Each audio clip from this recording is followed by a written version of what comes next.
Smith and Stephen A. What's up, Max? To kick things off from LA. What's up, everybody?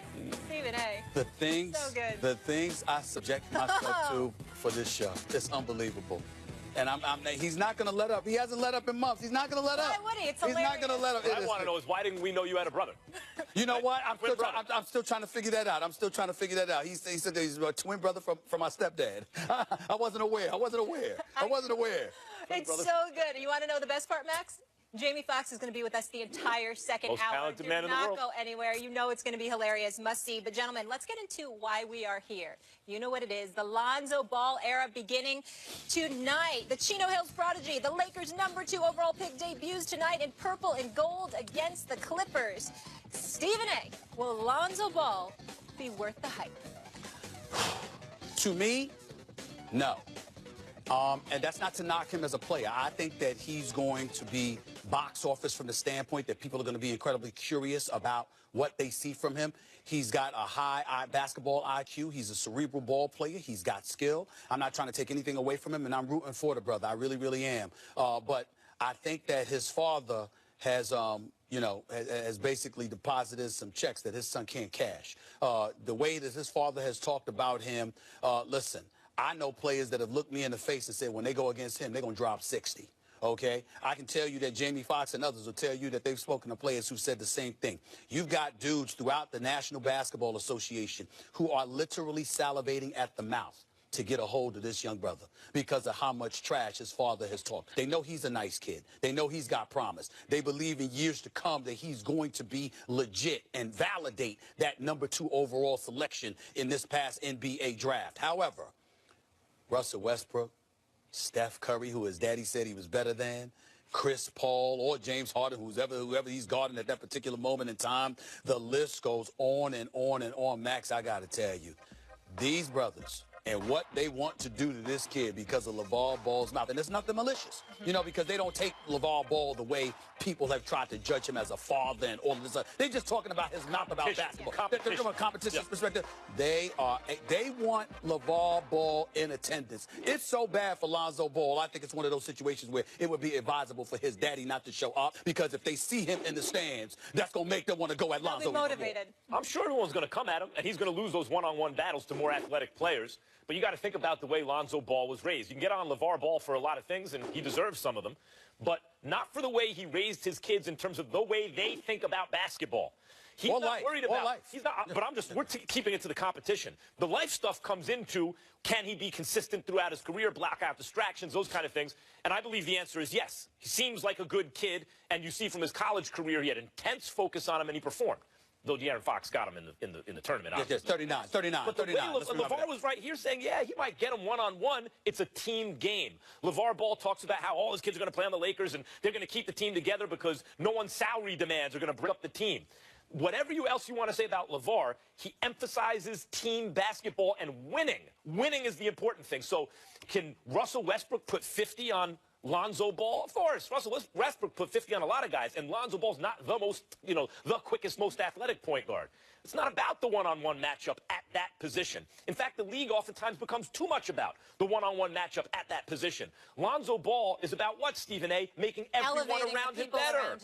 And that's why people want to play with the guy. That's why the Lakers select him. You start hearing chirping about, hey, LeBron James could wind up in L.A. This one could wind up in L.A. And what did you tell me about the difference between what people are saying, Lonzo Ball, D'Angelo Russell, right? Because I think a lot of their skills are very similar.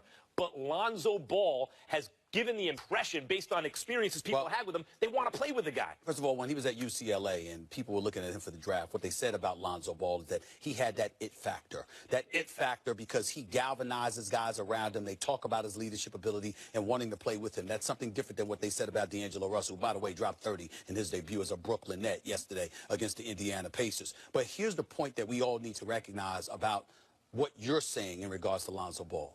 Making teammates better. What teammates?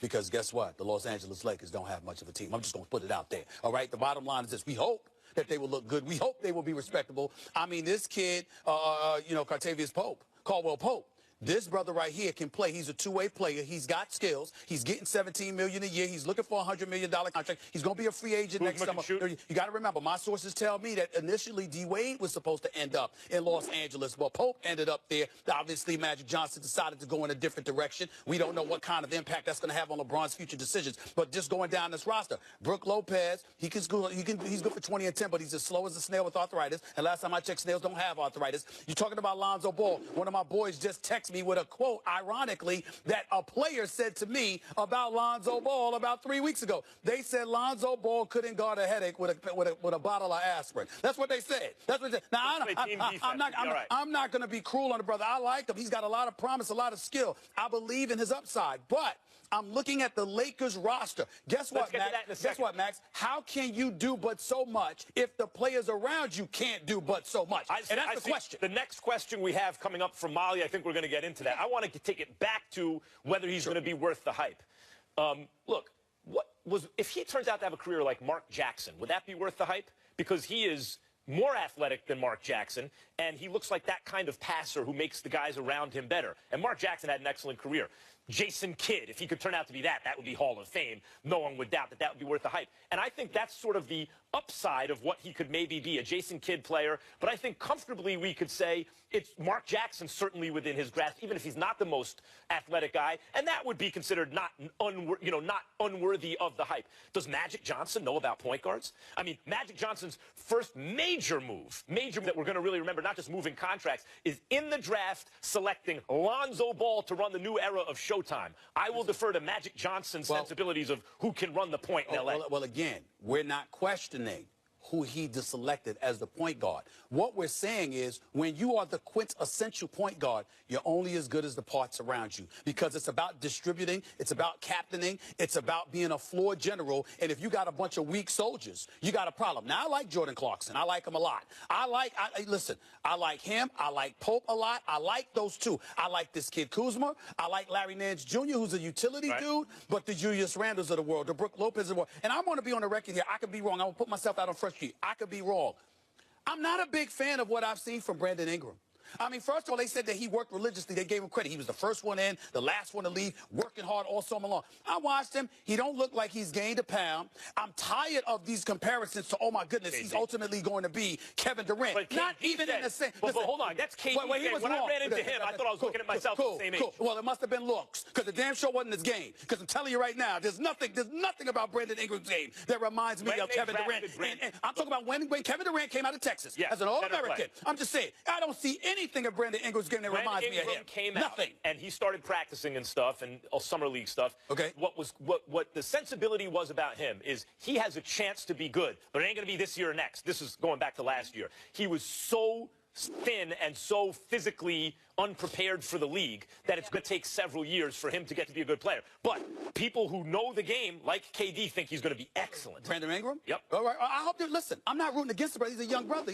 I hope that he does well. But when you mention Kevin Durant, and I don't even need you to be Kevin Durant, I got to look at you. Listen,